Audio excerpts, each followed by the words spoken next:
அஸ்ஸலாமு அலைக்கும். Hi friends. எல்லாருக்கும் தெரிஞ்ச ஒரு ரெசிபி தான். ஆனால் நான் இதை ஒரு மெத்தடில் ட்ரை பண்ணுவேன். ரொம்பவே சூப்பராக இருக்கும். அது உங்கள் கூட ஷேர் பண்ணியிருக்கேன். அதுக்கு ஒரு பாத்திரத்தில் தேவையான அளவு தண்ணி சேர்த்துக்கலாம். அதில் 2-3 டேபிள் ஸ்பூன் ராகி மாவு சேர்த்து நல்லா கட்டி இல்லாமல் கரைச்சிட்டு அடுப்பை சிம்லேயே வச்சு வேக விடலாம். இடையில இடையில கிளறி விடணும், இல்லைன்னா ராகி மாவு அடிப்பிடிச்சிரும். அந்த ராகி வெந்துட்டுருக்கக்குள்ளேயே நம்ம தேங்காய் பால் எடுத்துக்கலாம். அதுக்கு நான் அரை முடி தேங்காய் எடுத்துருக்கிறேன். இதில் ஒரு ஏலக்காய் சேர்த்து அரைச்சி எடுத்துக்கலாம்.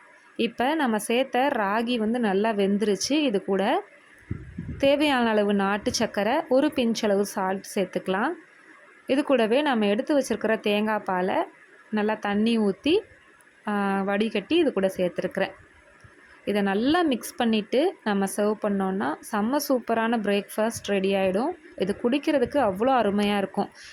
கேழ்வரகு தேங்காய் பால் சொல்லவே வேணாம். இதில் நிறைய மருத்துவ குணங்கள் இருக்குது. இதை குழந்தைங்களுக்கு கொடுக்கும்போது அவங்களுக்கு ரொம்ப ஆரோக்கியமாக இருக்கும். கண்டிப்பாக ட்ரை பண்ணி பாருங்கள். உங்களுக்கு இந்த வீடியோ பிடிச்சிருந்துச்சுன்னா நம்ம சேனலை மறக்காமல் சப்ஸ்கிரைப் பண்ணிக்கோங்க. தேங்க்ஸ் ஃபார் வாட்சிங்.